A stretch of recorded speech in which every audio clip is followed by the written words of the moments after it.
Hey guys, my name's Adam, your friendly Sasquatch, and today I'm doing a quick video review comparing the differences between NiteCore's new EDC27 UHI EDC light, which has a maximum output of 3,100 lumens, and NiteCore's EDC29, which has a maximum output of 6,500 lumens. Now, at first glance, these lights may seem really different. This one's almost, a little more than 2 times as powerful as this one, but in practical sense, they may not be as different as you think. I'll explain why.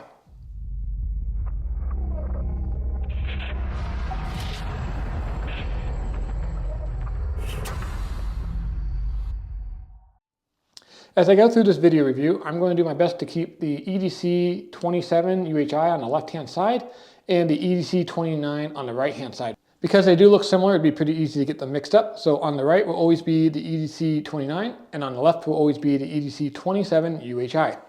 All right, so let's take a look at NiteCore's EDC27 UHI with their brand new UHI LED technology and the EDC29. I think if you're in the market for a medium duty EDC light, both of these are going to be super compelling options. So first let's take a quick look at the size of these two lights, and then we'll take a look at the different brightness settings and modes and kind of come to a conclusion on which light I think is going to be better for most people. So putting these lights back to back, you can see they're very similar in length. If you look really closely, if I line up the back power button as best I can, the front of the EDC27 is just a whisker longer than the EDC29, but they're really close. It's not like one's significantly longer than the other. And then as far as width goes, you can see that EDC27 on top there comes really close to covering the EDC29. I would say the EDC29 is slightly wider, but again, it's pretty minimal. So as far as pocketability, these lights are both pretty good. Now looking at the side here, you can tell the EDC29 is definitely a thicker light. That's the dimension that was increased. But with that thickness, you do get better run times out of the EDC29. So for a little bit of extra weight, you do get better run times with the EDC29. So if weight is your main concern, the EDC27 is the clear winner, where the EDC29 is going to have the better run times of the two. As far as brightness modes go, they're pretty similar. Let's turn both of them on. And you can see they both come on at the 15 lumens. Now the EDC27, if I remember correctly, has 55 hours of runtime, where the EDC29 has around 65, I think it was 62 hours of runtime in the ultra low mode. Both very good runtimes, but the 29 definitely has a little bit more runtime.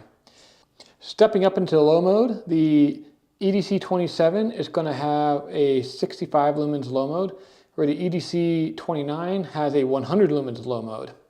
Now stepping up to the medium mode, the EDC27 has a 200 lumens medium mode, and the 29 has a 400 lumens medium mode. Now going to high mode, the EDC27 has a 1100 lumens high mode, where the EDC29 had a 1200 lumens high mode. So almost like they knew the EDC29 was competing with the 27. They had to give it that extra 100 lumens. Now for both of these lights, that's just for the two primary LEDs.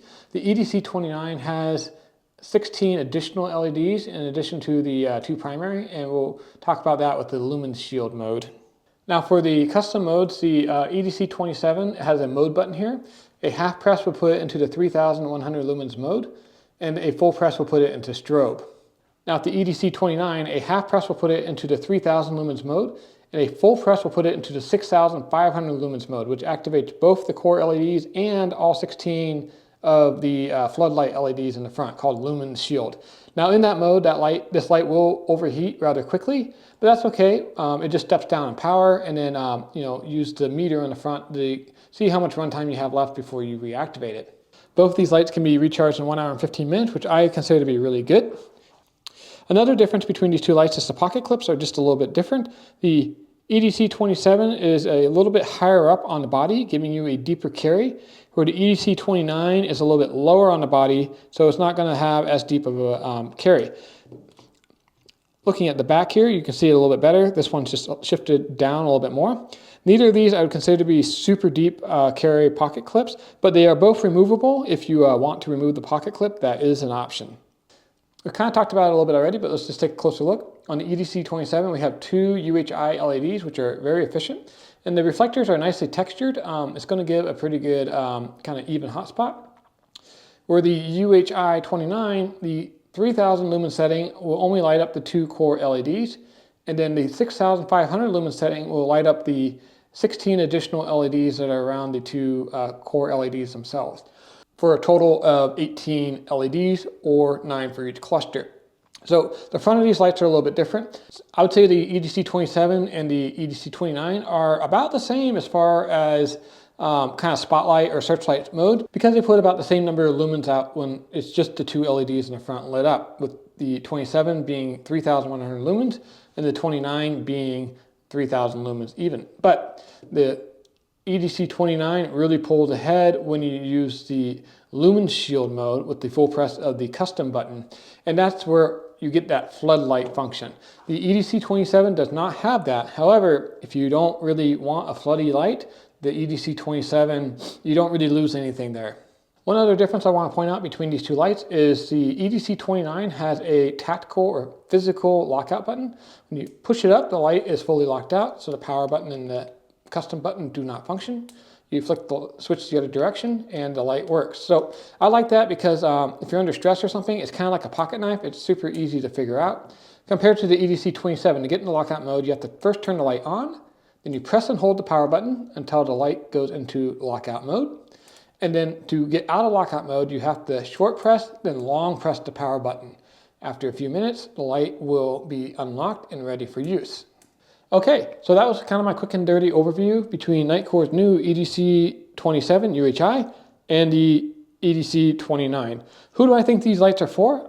Personally, I think the EDC27 is just a really good, well-rounded EDC light. If you are just wanting it for a backup light, or you know, in case you get caught in the dark a little bit late at night, something like that, the EDC27 is an excellent light. It's a little bit lighter, it's a little bit more compact. There's a lot to like about this light. Now the EDC29 has a little bit longer run times and has the 6500 lumen shield mode, which the EDC27 does not have.